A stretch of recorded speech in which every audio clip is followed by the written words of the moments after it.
Ең негізгі мәселе президент өз алдымызға қойған 3 чоң мәселені алдымызға қойды эле. Биринчиси бул мамлекетибиздин чегара маселелерин чечүү. Биз муну силер менен кошо чечтик, бүтүрдүк. Экинчиси мамлекетибиздеги ошол уюшкан кылмыштуулук топторго, айрыкча ушуларга карата, бандиттерге, ушуларга карата аюусуз күрөштү ачышыбыз керек эле. Буларды биз толук бойдон мамлекетибизди жоюшубуз керек эле. Биз ушуга жетиштик. Азыркы күндө ушул биздин тегерегибиздеги мамлекеттердин арасына, айрыкча мурдагы союз малдагы мамлекеттердин арасына бир гана Кыргызстанда биз ачык айкын мындай жарыялап кылып айта алабыз. Биздин мамлекетибизде уюшкан кылмыштуулук топ жок. Конечно, мыйзам бузуучулуктар болот, хулиганчылыктар болот, анча-мынча жанагыдай оор кылмыштар дагы болуп турат. Бирок негизинен уюшкан кылмыштуулук топ. Булар кимдер эле?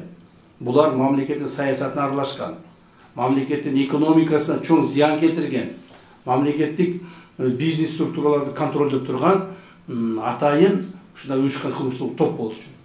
Булар жөн эле бандиттер эмес эле.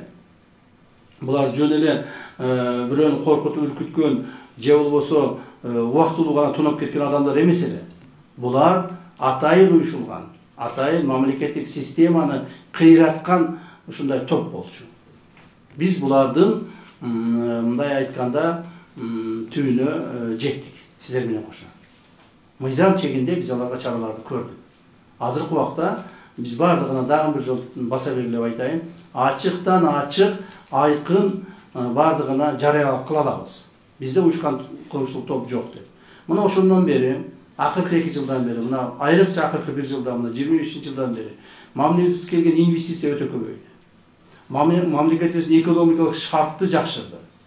Бизнесмендер, ошол мамлекет иштеген адамдар бардыгы коркпостон өздөрүнүн пешенетери менен таап иштеп калышты. Ушуларга шарт түзүлдү. Мен силерге бир мисал айтайын, ушул боюнча мына милиция кызматкерлеринин ар биринин ушул жумуштар менен мындай ар дайым сталкиваться жүрөсүңөр. Бул бир мисал. Мына ошол эле биздеги жанагы так называемый вор в законе. Камчы Көлбаев боюнча. Акыркы маалда президент өзү эле айтты. Алда чакырып айткан, ал кишиге да ошол Көлбаевге айткан, Матраимовго айткан, токтоткула депчи. Кылмыштуу ишиңерди токтоткула.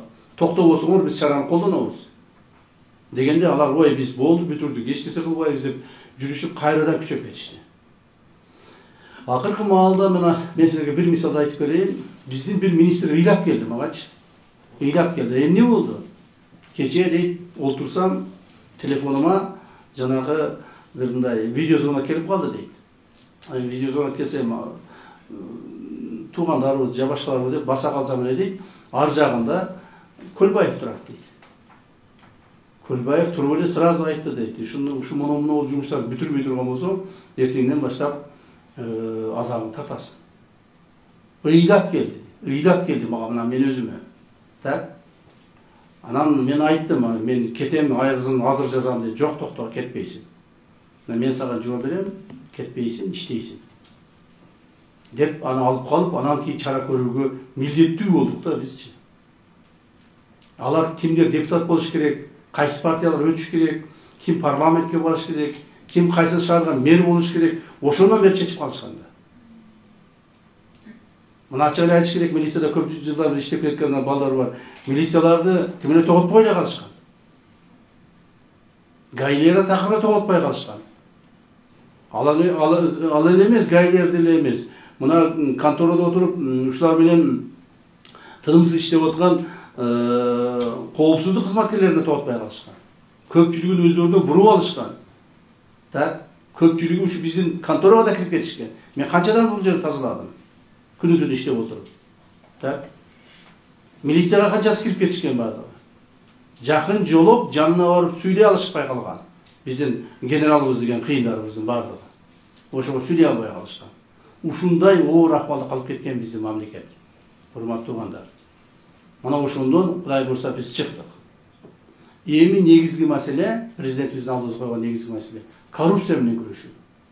Коррупция менен күрөшөбүз, жана аны аягына чыгарабыз.